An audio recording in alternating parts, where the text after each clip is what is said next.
Hello everyone, welcome back to my channel. My name is Joe. If you haven't been here before, welcome back. And today we're going to be discussing a deck archetype for Final Fantasy trading card game, which I'm sure a lot of people have kind of had a little bit of a buzz over at the moment, and this is my particular take on it, and this is an Earth-Water anti-meta deck. Now, this deck was inspired by two things. Now, the first one was the arrival of Noctis, who I think would fit into this deck beautifully when he is released in Opus 7 come November, and secondly because I came across a card that I have been looking at for a little while thinking, doesn't this do really well against a lot of the meta right now, and no one's really running it, although I have seen recently that my friend Sam, or Samsonite as a lot of people in the Facebook group know him, piloted a really awesome Earth-Water monster deck that used a lot of the strategies that I use here to great effect. So I'm going to leave in the description a link in the description box below to his deck so that you can have a look at that as well. So well done to him.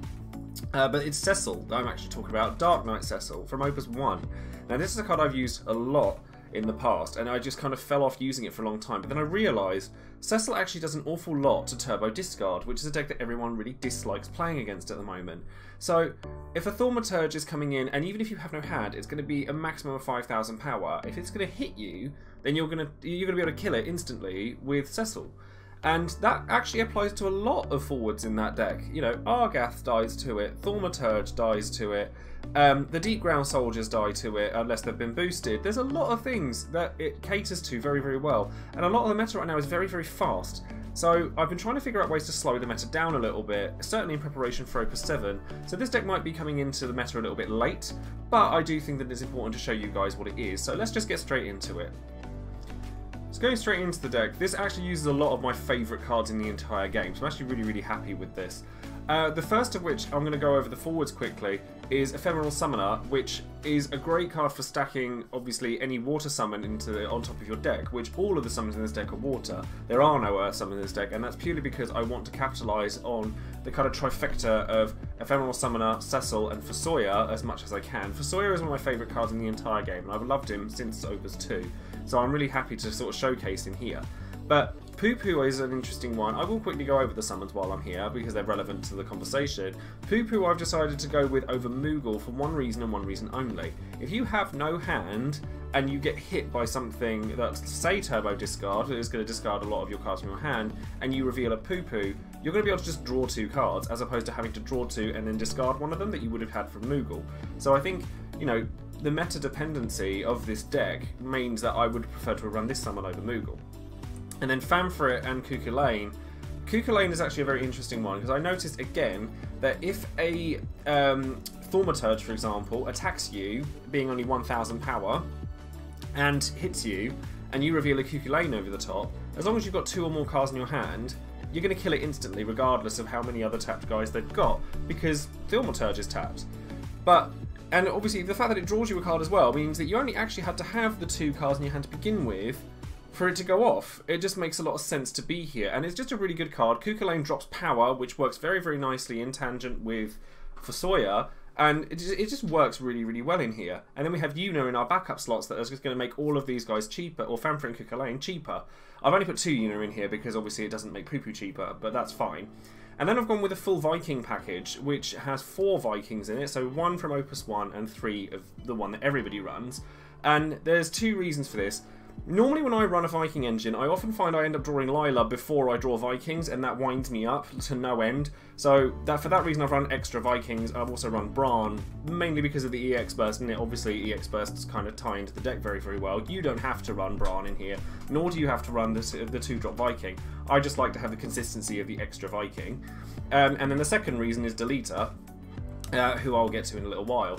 And then Porum and Cloud of Darkness. Porum is in here for both the EX Burst and the fact that it's actually extremely powerful alongside Deleter, who is quite a big part of this deck, because she's more expensive than she looks, or her cost is higher than what you get out of her. So you play her, you get an extra card. She's essentially a 2-drop, but she is still a 4 CP unit, meaning that when Deleter breaks her, you're going to be able to break something much bigger than you would have done had you play a Viking.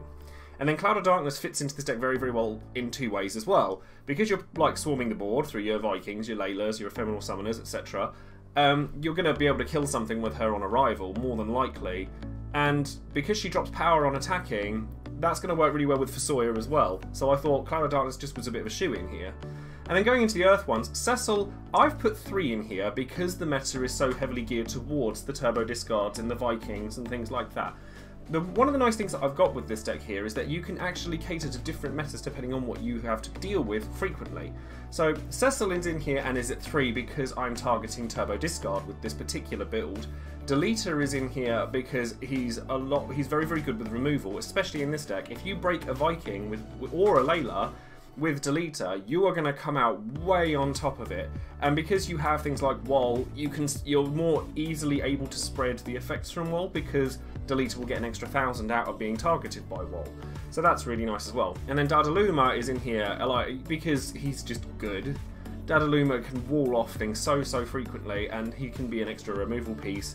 If he deals damage to something, then Sawyer will more than likely finish it off. If Sawyer doesn't, then Tonberry will, Cloud of Darkness will. There's loads of ways for you to get around big guys in this deck, despite the fact that none of the guys in here are actually particularly large. And then Wall is just a great card. It fits in perfectly. If you're going in with a Cloud of Darkness, if you're going in, it means, because none of the guys in here are particularly massive, the idea is to make your opponent's guys smaller or removed entirely so that you can get through. Then Wall makes a lot of sense just because of the no EX bursts. It makes sense because of the Brave. It's just a good card. Now, I've already been over all of the summons, so I'll quickly go over a lot of the backups. Now, Scholar is in here primarily because we are running Shantou, and it's probably the best generic 2CP water backup. I thought it'd be really, really useful here. And then Yuna, I've already stated, she just makes a lot of the summons cheaper in here, and she just fits very, very well. And I figured that this Yuna would be better than any of the other Yunas that are around.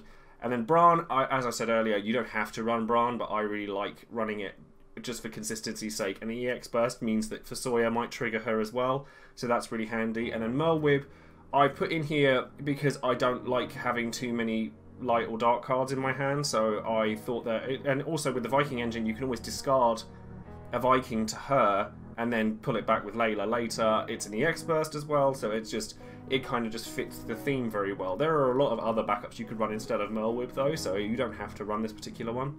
And then the Earth ones I struggled with a little bit more, I must admit. Knight Cecil I thought was quite nice. I did also consider Pelennor so that I had a way of triggering Dadaluma, and I think if you're going to run 3 Dadaluma and 2 Cecil in this build, then I would recommend at least 1 Pelennor, because you're obviously trying to push that part of the deck a little bit harder. But I figured the defensive capabilities, like once you've got a Cecil down, you're protected from literally anything else that can be done.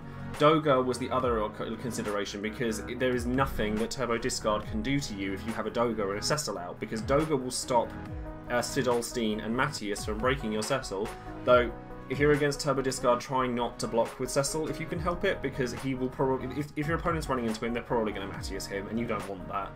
And then Mog Mobius allows you to search for the pieces that you need depending on the deck that you're trying to build against. So if you're against Turbo Discard, you want Cecil.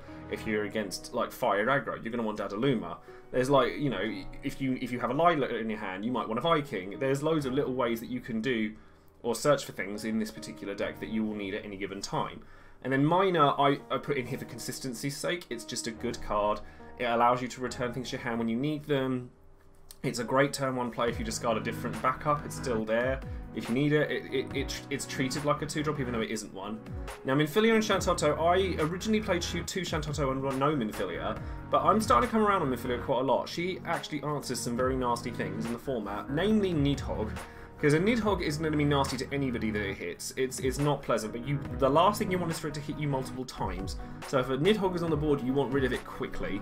So it doesn't get renowered, it doesn't get bounced back to hand or anything, like you want it gone. So I thought Minfilia would fit in here very, very well, and it again allows consistency, it allows you to pull back cards that you need.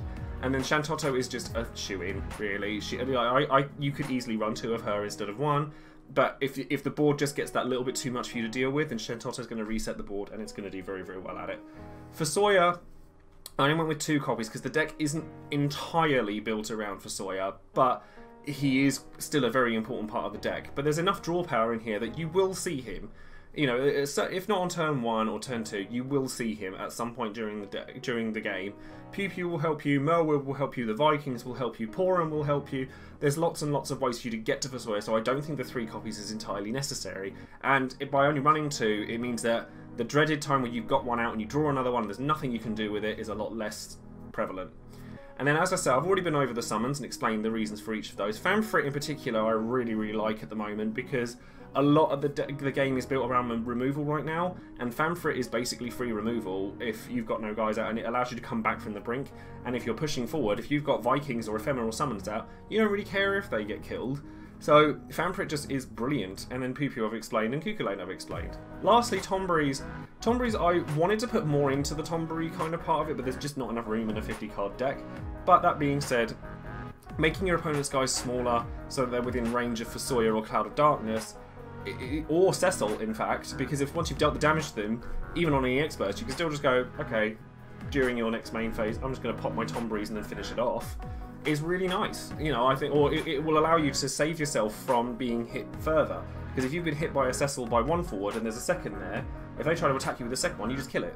And it just works very nicely. So I thought the Tomberries would allow you to push and defend yourself at the same time.